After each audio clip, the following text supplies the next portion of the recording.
Okay, so we talked quite a bit yesterday, and we left it off about mixture settings, rich of peak, lean of peak. And I really hope you understand that. When I say 25 degrees rich of peak, what I'm talking about. EGT. I'm talking about EGT, and I'm talking about 25 degrees off the peak. So if it's 25 degrees, or we'll say 100 degrees rich of peak, is that cooler or hotter? It's always going to be cooler. Peak is really the max heat. And then we talked just a little bit about, where would these aircraft run? How are you doing it? And a lot of it just really depends on the engine itself, how far you can go lean. So I said some people say that when you lean out an engine to the point it runs rough, some people say that's because you have a lean misfire happening in the leanest cylinder. Because we'll take a 6-cylinder engine, and remember this is average of the 6. And so you take a real engine and in a real scenario, where's that chart? There we go. And you're going to have 6 different temperatures. And so that means, especially on the 182s, that everybody says is the worst mixture distribution, you got one cylinder that's peak, one that's running really rich of peak, another one over here is running lean of peak, and it's just they're all over the place. And so when you get an engine like that that's all over the place, which is common of carburetor engines, more so common in my airplane, is that you really can't go too far on the other side of peak. And even then, when you say, I'm going to go on the other side of peak, lean to peak, well, which cylinder? I might get one, and that's it. So, in theory, when you're leaning out your airplane, you're going to watch all 6 numbers, and you're going to pull. And if you hit the lean find on here, it's just going to see the first one to go lean. And all the rest of them are running rich still. So one peaks, and all the rest of them, they're not even close to peaking. And then you're rich in that one a little bit. Oh, the other ones are super rich. You see, it's a mess. So I don't want you to think that it's just that cut and dry. So it's somewhat of an art form in a way when what you're doing it. You just have to be aware of what you're doing and when you're doing it, and you don't want to lean aggressively at high power settings. Because as we talked about with the fuel, on the lean side, the octane rating is lower, and on the rich side, it's much higher. So high power settings, you're always running rich. The only time we're getting into aggressive leaning is low power settings. Cruise below 75%. I like to do mine at lean around 65% before I get aggressive. And see, this shit out of mine does. There you go, percent horsepower right there. So it'll tell you percent horsepower. If you have a fuel injected engine, that changes everything, because you have nozzles at every single one of the cylinders. And then you get into these ones that have GAMI injectors that are flow matched. Then, if this one's a little bit hotter, they'll change out that injector and they get it just tuned perfect. Then you can start leaning really aggressively at lower power settings, and you can go way on the backside of the lean curve and it'll still run nice. And so that's where a lot of guys are getting the Bonanzas and stuff. They're running pretty lean. But carbureted engines, you're not going to really run that lean. You're going to always be on the rich side just because it runs too rough on the other side of it. You don't want rough stuff. I have a question. Yeah. What about descending or landing? Okay, so, Yeah. well, I was just laughing because one of the things I read, and it's true, if you're way up at altitude and you've leaned aggressively and you're going to descend, now if you pull back power, then you're way down on power and it doesn't matter. You're not going to detonate. And if you forget to push the mixture in, the engine will let you know. And it does that by quitting.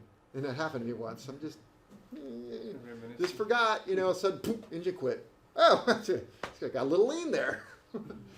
So, but and I do power on descents. I like to get the time back it took me to climb. So I just leave power on, and if it's smooth air, I'll just let the thing ride way up pretty high. And so then what I do is I just will slowly follow the mixture. And you could watch your EGT and just maintain the same EGT. So as you go down, you're going to tend to go richer. And so you could, leaner. You'll go leaner because air is fat. And so I'll just push in a little bit, watch my EGT, and just keep it about the same. About high altitude airport departures? All right, that's a tough one. So you go up to a high altitude airport, and we got a density altitude that day of 10,000 feet or something. Well, if you leave your mixture all the way in, that thing is just so fat and rich that, belching black smoke, you're not going to get any power out of it. So you have to lean it until you get your power back. So therein lies the hard part, is where do you lean it? Now, I think your POH says you lean it until you get your max power, right?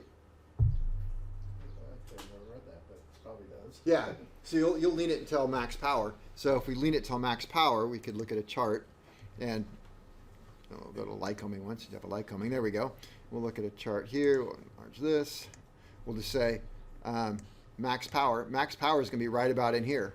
So because you have a fixed pitch propeller, you can take it up to 1,700, 2,500, wherever you want to.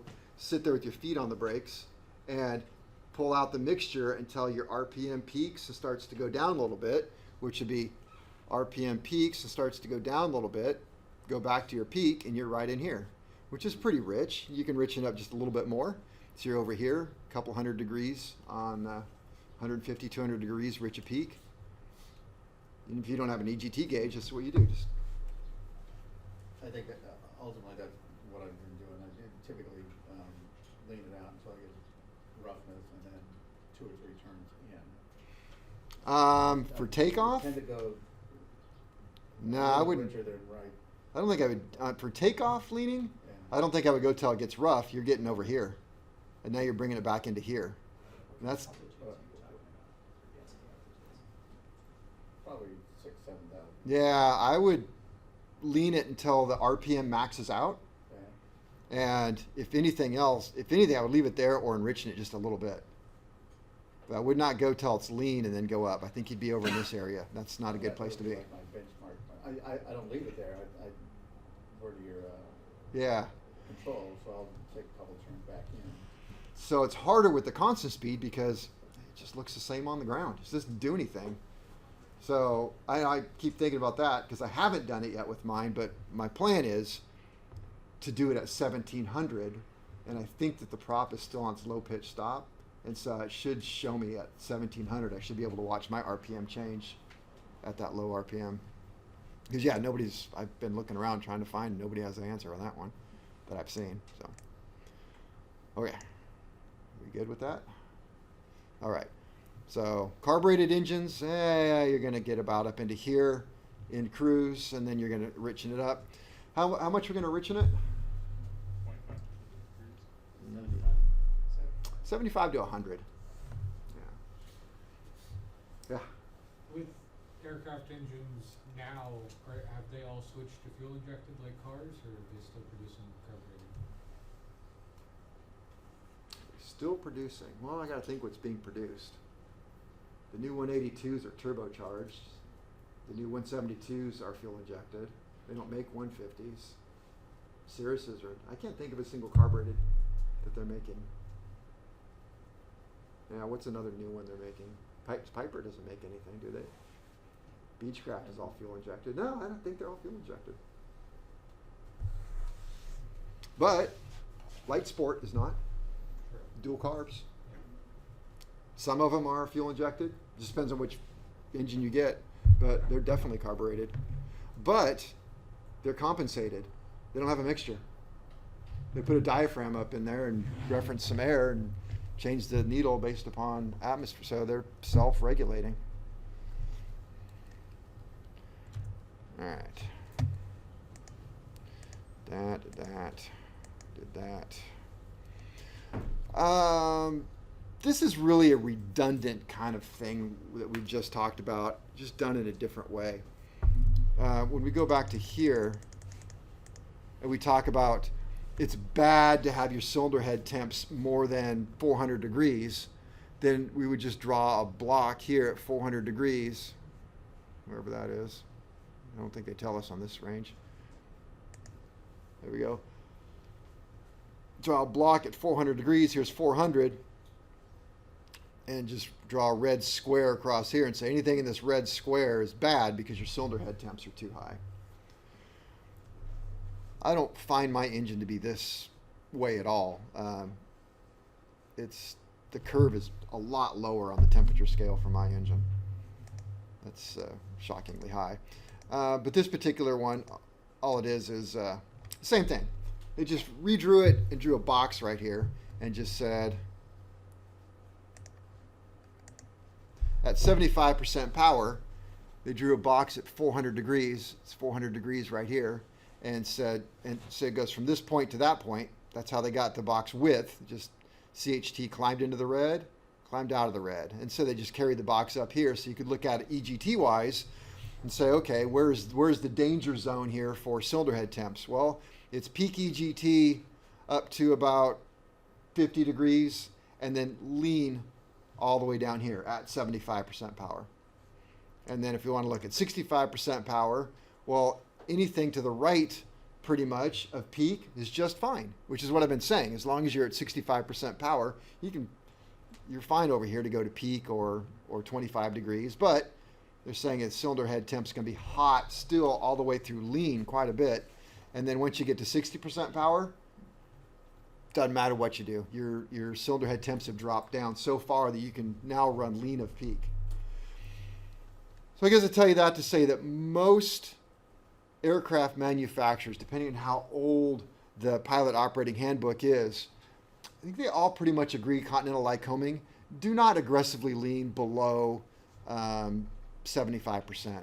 They want you 65% or less before you start leaning aggressively.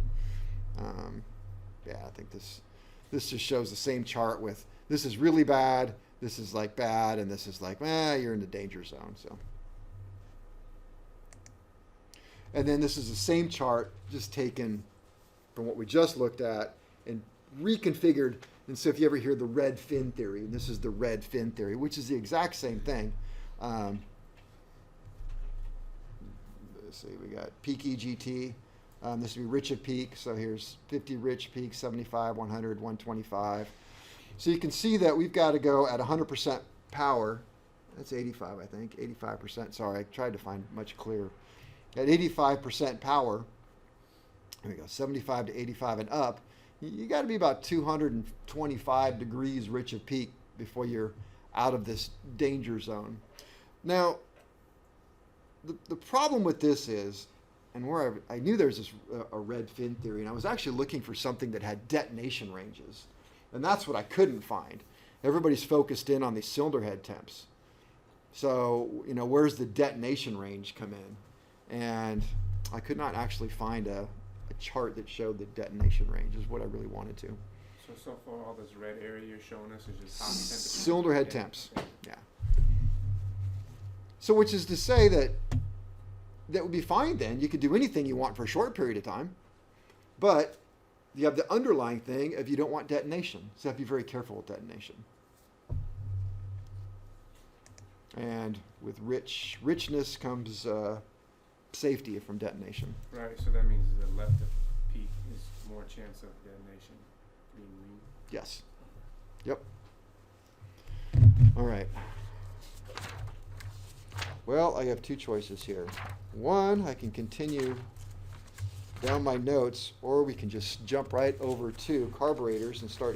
I can explain the carburetor, go through it once, and then head across the street and get to some work.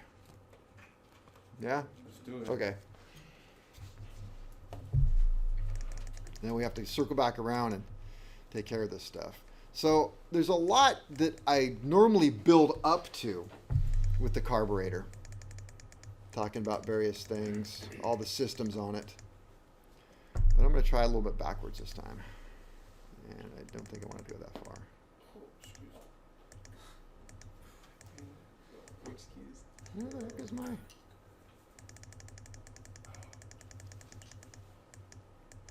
Four, mixture, 5. Stromburg. Okay.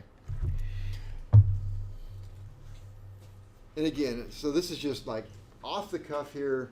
I don't have a lot of, my notes are all like in different order. So, but this is kind of a lab thing. So, one of the first things you're going to work with is a Stromburg carburetor. It's a very simple carburetor that was found on small Continentals, up to like the C85, maybe the C90 horsepower. But that's it.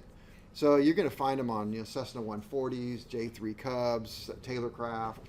It's a very small little carburetor. A lot of people think that they're crap because they don't understand them. Once you understand them, you realize they're actually a really neat little thing, and they actually do work. Mostly it's the mixture control. People say, oh, the mixture control doesn't work anyway, so just wire it to full rich. It works really well. Even on our carburetors here that have been disassembled and put back together by students for 20 or 30 years, the mixtures work great. You just have to know what to expect, how it works, and you'll go, oh, that works fine. You're just not thinking about how it works correctly. So the job of any carburetor is to give it the correct amount of fuel for the air coming in. And you as a pilot, mechanic, operator, the only thing that you are controlling is a butterfly valve right here. It's just a valve. That is it. Straight up and down, air flows through. This way, air doesn't go. And they're updraft carburetors, which means the air comes from the bottom, goes up into the engine that way. So we're going to be thinking about it that way. So its job is to give it the correct amount of fuel for the air coming in. So it has to measure the air, give it the right amount of fuel, and work not in all attitudes, because they don't work upside down, I'll promise you that, but in reasonable attitudes for an aircraft.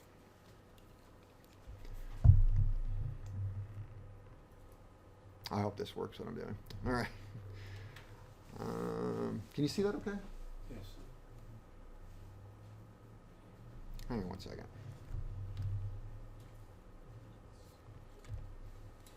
I have an idea. Okay, the hard part about this drawing is it's two-dimensional and it's also two different sides. But the brains behind any carburation system, no, I take that back. The brains behind this carburation system, and most of them, is going to be the Venturi. Now, you've had a lot of talk about Venturis with Phil, right? Yes. Okay, so as air goes through a Venturi, what happens to the air? Velocity increases. The velocity increases, not important to us. Then what happens? Pressure decreases. Pressure decreases. It creates a vacuum. So the more air that goes through there, the greater the vacuum becomes. Right? Okay, that's how it senses everything. So as we open up this throttle valve, this right here is wide open. This over here, you have to turn the carburetor this way. This right here represents the throttle valve being closed. As we open it, air flows through the Venturi, creating a low pressure in this area, which causes fuel to be sucked out of the carburetor. Okay? So far pretty simple. There are two circuits to every carburetor. Circuit 1 is going to be the idle circuit, shown over here, left, and to your right, sorry. And circuit 2 is going to be the off idle circuit, or not idle. So you have idle and not idle. So we're going to start with the not idle circuit first. And what happens with the carburetor is fuel is always going to come in through either a fuel pump or head pressure from a high wing aircraft. So you have a high wing aircraft, it's just head pressure goes down. If it's a low wing, you've got to have fuel pumps pumping it in to give it some pressure. So fuel always comes in. Here's our inlet right here, and it goes past a little strainer, a screen. That screen should be checked, I say, every annual or about every 100 hours is a good idea to check your screen, because it'd really be bad if the airplane crashed because that screen got plugged up because you're too lazy to check it. It's very important that this fuel level right here is kept exactly at a spot. If you put the carburetor together and built it, and this fuel level was an 1/8 inch higher, then that means it's an 1/8 inch higher over here, which means that it tends to come out of the nozzle much easier. And if it comes out much easier, it's going to be too rich for the amount of vacuum that we have going through the Venturi. Same thing is true if it was too low. Then when the air goes through the venturi, we have a vacuum and it's an X number percent of fuel supposed to come through. It won't because it has to pull too hard, so only a little bit comes out. All right, let's follow that. So in order to keep this fuel level, this is kind of weird because normally it takes me like 2 days to get this through.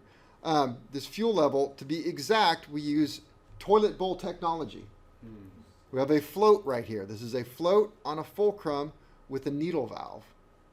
So as the fuel comes in, the float goes up, then it pushes that needle valve down right here, and it plugs up the hole. So the engine is not running, we connect the fuel line, turn it on, fuel goes in, goes through the strainer, comes up into here, raises the float up, the float then pushes down on the needle valve into the seat, and stops fuel from coming in. Now as we start up the engine and we use it, this fuel is going to go out, and now the float will drop down a little bit, opening up the needle, allowing fuel to come in and maintain at that level. So float level is critical in a float carburetor, absolutely critical. And you'll be adjusting that. So fuel is allowed to just come into the float chamber. There's no real restrictions. I mean, there's a little restriction from the seat, but it's not supposed to be restrictive in any way, shape, or form. So it comes into the float bowl. We've got the float in there, keeping the level at an exact spot. The next thing it's going to go through right there is the main metering jet. So the main metering jet kind of works in conjunction with the venturi to adjust how much fuel is allowed through. That's just the main restriction. And if you had an aircraft that needed a little more fuel, let's say, because we have different engines, right? So maybe this carburetor went on an A65, 65 horse, a 75 horse, an 85 horse, or 95 horse. Well, the difference between them is the 85 is going to need more fuel than the 65, right? So you change out parts. Number one, you can change the size of the venturi. And two, you can change the main metering jet. A little bit bigger is going to allow a little more fuel through. A bit smaller, a little less fuel. So that's how they set up the carburetor. We do not, as mechanics in aviation, mess with that.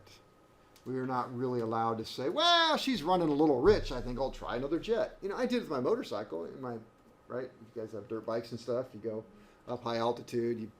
I had, came a little bag of jets for my Honda, and I change out into a different jet when I go to high altitude. I get smaller or bigger jet for high altitude? Smaller, less fuel. Less air, less fuel. More air, more fuel. If I'm going to go riding down a Death Valley, I'm going to put a little bit bigger one in because it's really low. If I'm going to go up to Sand Mountain or mountains up there, then smaller one. So, okay. So then fuel comes down through here, goes through the nozzle, the main discharge nozzle, and because of the low pressure here with the venturi, it allows fuel to come out. Now, if we just did that and allowed fuel, a path for the fuel would come out in globules and glumps and it wouldn't be this nice little spray. So you have to do something called emulsify it. You got to mix it up just with a little bit of air so that the fuel flows really nice. And if you read your book, which you probably didn't, they kind of have this, I don't think I kept the picture. Let's see, I can't mean to put it in. Nah. We have a picture of somebody with a straw, sucking on a straw, a little hole in it, and depiction. But anyway, it's enough to say that mixing a little bit of air at this point right here really helps the fuel to flow through nice and smooth. So where do we get the air? Well, we get it from right here, the main air bleed. So we have the main air bleed, fuel comes down, air comes down through the main air bleed because it's higher than the fuel. And while it's running, air comes through the main air bleed, comes in here, mixes with these little holes right there, and that allows it to spray out. So far, so easy? Really, it doesn't need to be hard. It really is that easy. And that is pretty much how the off-idle circuit works. It's just that simple. You can start getting into some nuances with that system. What happens if you partially plug the main metering jet? It's going to run lean. What happens if the air bleed plugs up? Going to run rich, right? Because that kind of, it'll suck more fuel and bigger drops and kind of it runs rich. It's going to run terrible, but it's going to run. So, all right. Now the float bowl has to have venting done to it. So we could get rid of the entire mixture control, just drill a hole, vent this to atmosphere, no mixture control, gonna work fine. But this one uses a back suction mixture control. Not a lot of carburetors use back suction. Most of them, their mixture control actually has a secondary jet down here, and it's just a valve. So when you want to go leaner, you just have a little valve down here in this line, and you're basically just twisting the valve till it's smaller than the main metering jet, and you just made a restriction. That's how you lean most carburetors. But this one has a back suction, which can be confusing for some people. But it shouldn't be, because it's quite simple. When we take a look at this, you can see how this is all kind of a light blue. This is manifold pressure up here, and you can look over here. They call it Venturi suction. That's why it's colored, so you can look at that. So this is a suction, right? Yes. We'd call it low manifold pressure, or we'd call it or suction. We'll call it a suction because it works better that way. And then all around the carburetor is white, and white is, let's say atmospheric out here, but then, and this is a little bit higher than atmospheric because it's ram air going in there. So this is, yellow is a little bit higher than atmospheric. This white out here is just atmosphere. And then this right here is kind of a light shade of yellow, really. That's what that should be, a light shade of, so a light shade of yellow. So where do we get a light shade of yellow? It's a mixture. This right here is light blue, so suction. So let's take a look at this. We've got suction right here. We've got a vacuum. And that vacuum is going up this line right here. So we have vacuum, vacuum, vacuum, and it's right there. Vacuum. And that means that air is flowing this way and out, right? Yes. Starts here and goes this way. And over here we have air inlet pressure, which would be a little bit higher than atmospheric. So air is being forced in here. And behind the venturi, there's a little channel. And they put it behind the venturi so we don't get suction, we get closer to atmosphere. And so we have atmospheric pressure right here going up this way, and it meets to right here. Now this is wide, this is very narrow and small. So we have more atmospheric than we do suction. Follow? So let's just say 100%, whatever's coming this way we'll call 100%. Follow? Whatever's coming this way, we've got 100% of. So we get here to 100%. This is maybe, whatever, we call it 50% if we want, but it's really small there, so we'll call it 25%. So the air that comes up here meets a suction to the right of 25%. I'm making up numbers. So 25% of this air coming up here just goes this way and out there. Follow? And what does that do? Nothing. Doesn't do anything. That has no purpose. It just is what it is. But 75% goes this way, and puts pressure on the fuel, which helps to, if it's higher than atmospheric, it'll push down on a little bit, but this is really supposed to be more atmospheric. So it's just kind of a neutral amount of air pressure right here. Neither pressing nor sucking. This is there. Follow? Okay. But if I realign this valve, this back suction, and this is what happens when I go to lean, it's going to look more like this. So we've got atmospheric air pressure comes up, but this time instead of having this really wide opening, it's got a very narrow opening. And it's actually narrower than the suction. So we have suction, so the air that's going to come up here, little tiny bit comes up through there to satisfy the vacuum, Well, where does the rest of the air come from? On top of the float. So the air that's right here starts to get sucked out here, and gets sucked out. So now we've got a vacuum right here. So if we have a vacuum right here that exceeds the vacuum right here, or is equal to the vacuum right here, no fuel comes out of here. So that's two positions, but it's not a two-position thing. It's a multi-position. It's infinitely adjustable, as we would say. So here it is full rich. If I close this off just a tiny little bit, then this no longer becomes the same as this. It becomes a little bit less. So if this is a little bit less pressure, then a little bit less fuel comes out of here. Close it a little bit more, then this gets a little bit smaller. Then a little bit more vacuum gets applied to this. A little bit, and so now the difference between the air pressure here and the air pressure here gets a little bit closer together. As it gets closer and closer together, less and less fuel starts going. Those are the control plates, Yeah. which is controlled in the cockpit by the fuel mixture. Yes, this is the red knob on this particular one. All right, follow me so far? Okay. That's really almost as complicated as it gets. Now, the reason why people think that this system doesn't work is because if I'm sitting on the ground and I'm idling, and for most airplanes that don't use this system, if I reach over the red knob and pull it back, like your airplane and my airplane, the engine dies because we started it for fuel.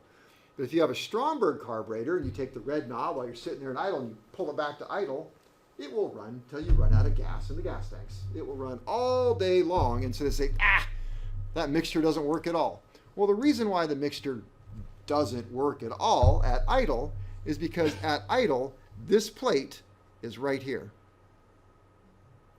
And if this plate is right here, if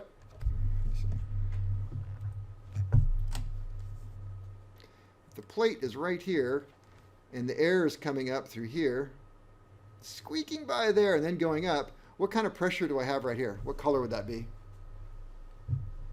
Blue. Atmospheric. Look right here. This one's rotated, so it doesn't have to show that. So what color would we have all the way up into here? Give you a hint. Starts with the Y. So all of this is yellow. So if all of that is yellow, then this is going to be yellow. And if a yellow and a yellow is going to make more yellow. It's hard to do. This color's terrible. So the reason why the mixture doesn't work at idle is because there's no suction at that point. We have no suction right here. If you have no suction right there, you have no suction here. If you have no suction here, you have no suction here. No suction there, no suction there. So you have no suction anywhere at idle. Follow? So if you don't have suction, a back suction mixture control does not work. Follow? It's very important that you get that. So that's to say, on when the throttle's closed, that's idle. Yes. Okay.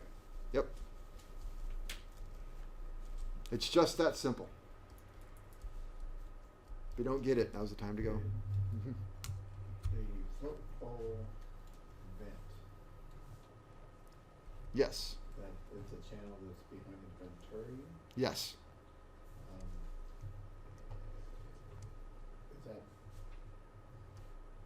Is that open to the venturi area? Or Behind it. Behind it. What's the actual path from atmospheric pressure to that channel? Right here, this right here.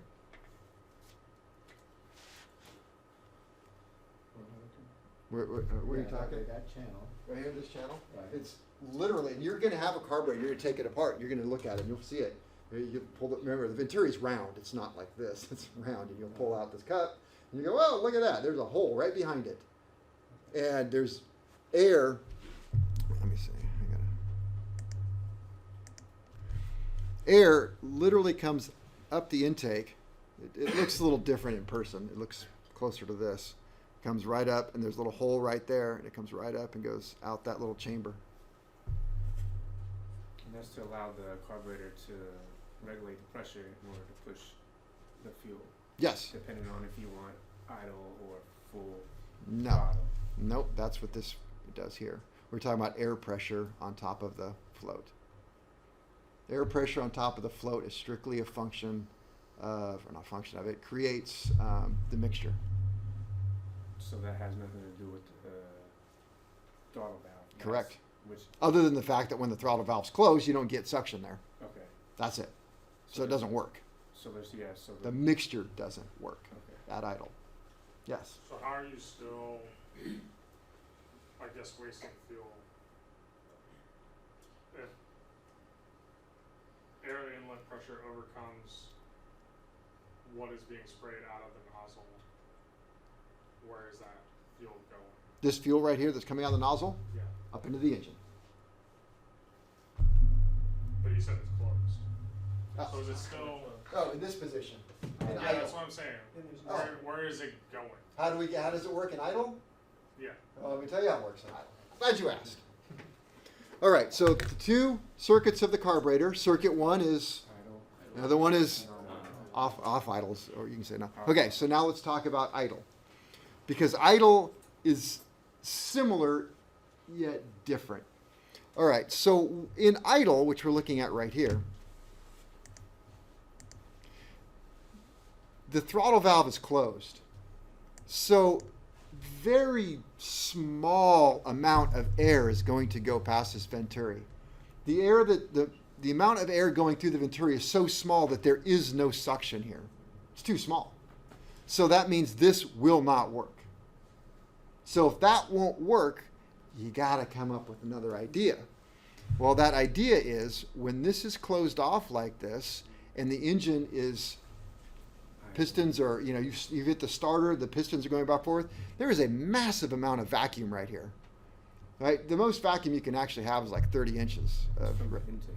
Yeah, and you're going to get it. You're going to, I would not recommend putting your hand, because you can. When you guys are running the carburetor out there, and you can idle it, put your hand on the bottom of that carburetor. It hurts. It sucks. And you hope that thing quits pretty soon because make it stop. You're not going to pull your hand off. So it's really sucking hard. So up here we have a lot of suction. And so all we're really doing with an idle circuit here is drilling two passageways. One for a little bit, one for a little bit more. One drill hole wasn't enough, so I put in another one. All right? And so what it does is we have this massive amount of suction up here. It pulls fuel out of here, because it's still going to come this way, and up, and it enters right here, and that's where we're looking right here.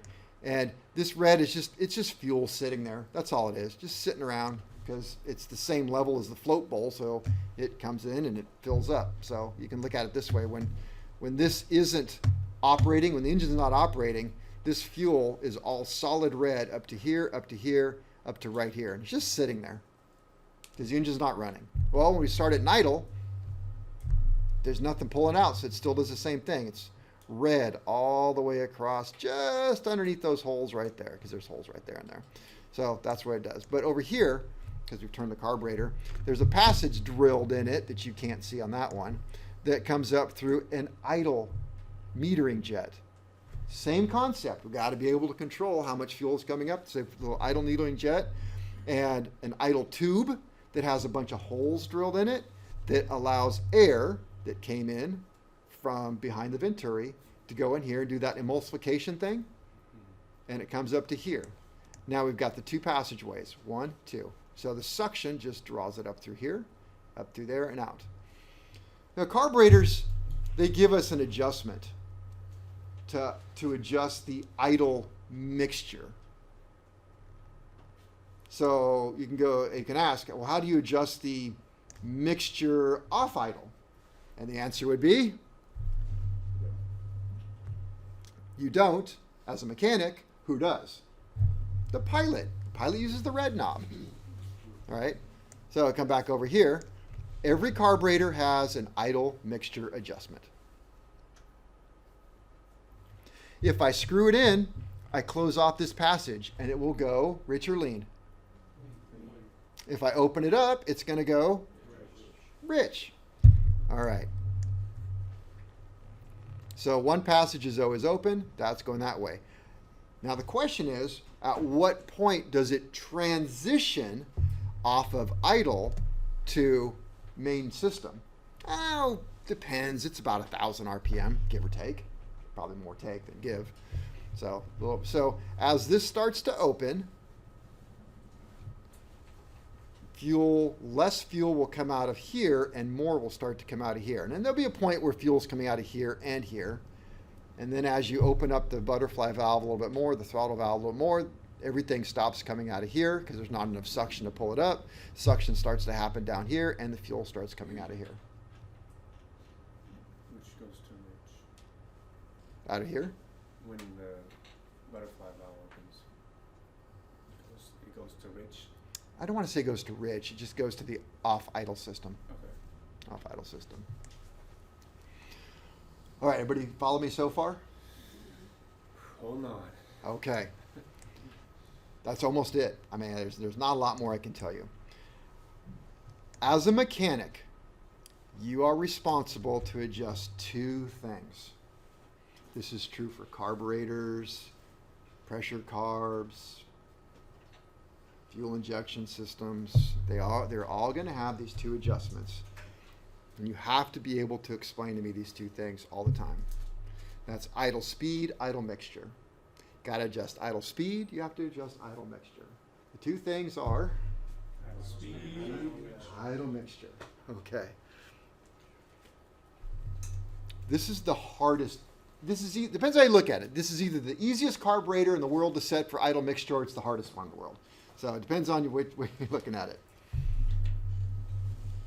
All of the other carburetors, they do not have a back suction mixture. So all of this monkey motion here is just taken off and thrown away. Put a cap on it, drill a hole, vent it to atmosphere. You got atmospheric pressure up here. End of story. The way they do the mixture is they put a valve right here. It's not literally right there, but it's right there, do the same thing. And it's just a little rotating valve. When it's full rich, that valve is wide open and the main metering jet does all the metering. As you pull it to go lean, it starts closing the valve right here, making that spot smaller than the main metering jet. So in a sense, it makes the main metering jet smaller, but it's not. The main metering jet, it's right next to it in a series with it. So if I start making this smaller right here, then what happens? It cuts the flow.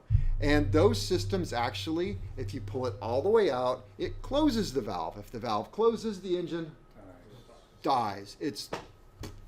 There you go. And that's the preferred system. It works the best, and it works in idle. It works wide open throttle. You can open the throttle. You can push the throttle all the way to max RPM and pull it back, and the engine will die. I wouldn't do that, but you can do it. This obviously will not. I've already told you that the mixture control will not work in idle because there's no suction right here because the suction channel's way down here and it's atmospheric pressure, right? Okay, so on the other carburetors, how we set the idle mixture, and notice the name, idle mixture. It won't work if it's not in idle. This is idle mixture is where we set it, is preliminary adjustment. Screw this all the way in very carefully and not tightly because you'll damage the needle. Just as soon as that touched it, just a peck like you know, kissing your sister. And back it out 1.5 turns. That's the universal, I've never heard anything different, primary adjustment. If you don't know what to do, go in all the way, back it out 1.5 turns. That's where you start. On all of the other carburetors, then what you do is you start up the aircraft, you idle it, you reach over the red knob and pull it all the way back. When you pull it all the way back, the engine's going to die. But you're going to watch what it does as it dies. So if we're sitting there idling at 600 RPM, and I pull the red knob, and it should go 650, dead. They ask yourself, wait a minute, I pull it out and it got a little bit faster, then suddenly died. What's happening? It went from being really rich, and it's running out of fuel, so it goes rich, rich, rich, rich, best power, dead. You follow? You're going through that power arc curve. Now there's no rich a peak, lean a peak, because there's really even no EGT gauges don't work that low at idle anyway. It's just you went from rich to best power to dead. So if I start it up and I run it and I pull out the mixture and it's at 600 RPM and then dies, what does that tell you? You're It- not hitting best power. It didn't go up, it just died. So then turn the. Where am I? the- Why did it do that? First I want to know why it did that. Okay. All the way in. Too lean. You're too lean. You're on the lean side of things. So instead of going best power and dying, you're right here, you just died. Well, actually, that'd be the rich side. You're over here and it just, yeah. We'll make this the die side. So too rich, best power, dead. So you're over here, just dead. Hopefully that worked. Okay, if I pull the mixture back and it goes 100 RPM up and then dies, then I'm too rich. Too rich. It's always gonna, if you're on the rich side, it's always gonna go too rich, best power, dead. So if I'm 100 RPM, it means it's really rich, and you went 100 RPM high. So we got to back it out a little bit, lean it. So you should get about 50 to 75 RPM rise whenever you do that. And that's how you, it's okay. trial and error. That's idle mixture. That's idle mixture. And it's best if you have two people. One person's in the cockpit, one person's outside, if you're, you know, and that person starts it up. It should be done when the engine's warm. And they pull the eggs, and then out, engine dies, you out the window. Hey, I got 25 RPM. What do you do? Got a 25 rise. Back it up. So reach out that little screw. It's too Yeah, a weak. little quarter of a turn. Hey, start it up, try it. No, 100 RPM rise. What do we do? Back in eight. Back in an eighth. Try it again. All right, 50 RPM rise. Done. Okay. All carburetors, fuel injection systems, everything but this one. That's how you do it. It's very simple. When you say this one, that's we're talking about the Stromburg. Stromburg doesn't, because Stromburg doesn't have that valve. It's Got it. back suction. So you can't shut it down in idle. Know that. Right? Stromburg, this one, if I pull the red knob at idle, how long will it idle? Forever. Well, until you run out of fuel in the main tanks. Or shut the fuel off. Which you could do. You could shut the fuel off and do the same thing, really. It just takes a long time. Okay. But you can do that. Fuel injection systems have an idle mix. Pressure carbs have an idle mix. All the Marvel Schebler carburetors have. So all of them. That's how you do it.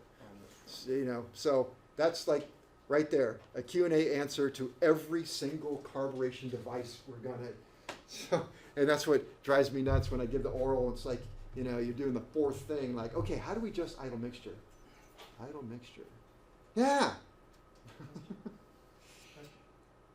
How do you adjust the auto mixture on We're gonna get to that. Stromberg?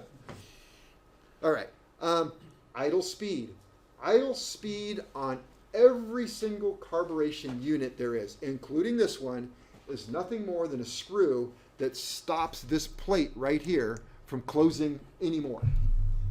It's just a screw. If you screw it in, it's going to bump against the throttle arm and open that valve up a little bit more.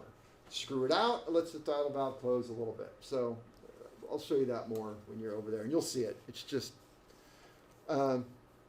maybe this confuses some people, but as a technician, the way I set up a carburetor is the first thing I do is I screw out the idle mixture so it doesn't affect me at all. Because if you're in the cockpit and you're running an airplane, you pull the throttle all the way back and it's idling at 750, you got to shut it down and get out and back the screw out. And then you start messing with the mixture and that affects the idle speed. So just get rid of the idle speed altogether so you can control it in the cockpit, put it where you want it, and then adjust it. So, because if I set my idle speed first and I said I want it to idle at 600, and so I'd spend all this time, I get it perfect at 600, go, now I'll do the mixture.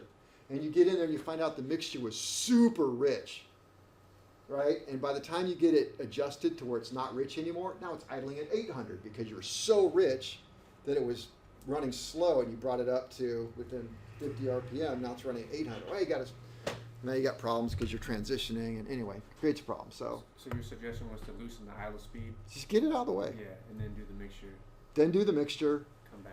Then when it's all said and done, you can actually just run the engine, put the throttle where you want it. I'm like, oh, it's idling perfect right there. Lock the throttle, shut down the engine, get out, turn the screw until it just comes up and just touches, and then you're done. So that'll make more sense as you're doing it. All right, how do you adjust the idle mixture on this one? Well, out in the field, the way it's done on these little airplanes is you screw this in 1.5 turns, screw it all the way in, screw it out 1.5 turns, and you call it a day. If it idles nicely, it doesn't belch black smoke, and it transitions from idle into off idle, you're done. Because there's no way you're going to check it. So that's why I say it's the easiest one, but you don't know where you're at. So if and you can't adjust the mixture on the ground. I'm almost done. So, you guys good for a couple more minutes? Yeah. Okay. So, unless the pilot comes back and says, man, I'm fouling out plugs constantly, just leave it alone. 1.5 is almost going to be perfect. But I'm not going to let you get away with that, because our ground power unit that you're going to run it on has an RPM and a manifold pressure gauge. So you can play with it, and you can watch it. You can put the carburetor on, and you start it up and you run it, and lock the throttle in place. So in this case, I would use the throttle screw. Lock it in place and hold it. And then mess with the throttle screw. As you screw it in, what happens to the mixture? If I screw it in, am I opening up this or am I closing this off? So it's getting more or less fuel. So is it richer or leaner? Lean. So if I screw it in, it's going to get lean. If you are holding the throttle and not letting it move, and if I get it leaner and leaner, what should the RPM do? Go down. It's not going to run as well. It's going to go and what will the manifold pressure do? Am I going to get more vacuum or less vacuum as the engine slows down? Mm-hmm. So Less, right? less. RPM's going to go down. Manifold, not happy. Okay. All right. So am I on the rich side or lean side of things? Probably lean. Okay. So we screwed all the way in until the engine barely runs. Now remember, we're doing this on our little test stand, which has you can't do this on an When airplane. you say screw in, talking about the idle mixture on the Idle shoulder. mixture, Okay. right? Till it doesn't want to run very well. Right. Now, very slowly start backing it out. Do not move the throttle. It's locked. Throttle's locked. You're going to see the RPM do what? RPM's going to come up. Manifold pressure, more or less suction. More suction, which means manifold goes down. Because outside we have 30 inches, but if a vacuum happens, it's going to go 29, 28, 27, 26, 25. Okay, so manifold pressure is going to, suction's going to go up, manifold goes down. Okay. Follow? Because we don't have a suction gauge, we have a manifold pressure gauge. 30 is atmospheric, less than 30 is vacuum. All right, so keep turning that out. You'll see the RPM come to a peak and then start to go the other way. What did I hit when I hit peak? Best power. And where do I want it to be? For idle. A little bit richer. Okay, so at best power, we're going to see a peak in RPM, and vacuum will peak, but it's not a vacuum gauge. It's a manifold pressure gauge, so that means it'll be at the lowest pressure, best vacuum. Lowest pressure, best vacuum. Yeah, lowest pressure. Now, honestly, on that machine, the tack kind of bounces a little bit, but that manifold pressure is pretty rock steady. So you can almost just ignore that and watch the manifold pressure. Watch the manifold pressure get lower and lower and lower and lower. That's best power. It's sucking hard on that thing, and the valve hasn't moved. And then go back the other way. That's lean of best power. And then you can go the other way, screw it back. We're screwing it out, yeah. So we're screwing it out. So screwing it out, you're going to see the manifold get lower and lower and lower and lower because we were too lean. Now we got the best power. Back it out just a little bit more, That's when and it goes back the other way. Now we're on the rich side of best power. You follow that? rich side of best power. And is there a range you want that to be in? Or do you just Well, we want 25 to 50 RPM rich of best power.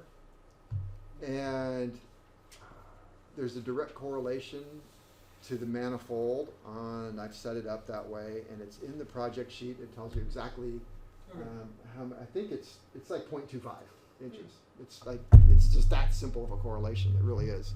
I think 1 inch was like 100 RPM or something. So, all right. Why do we go so rich on carburetors on the ground?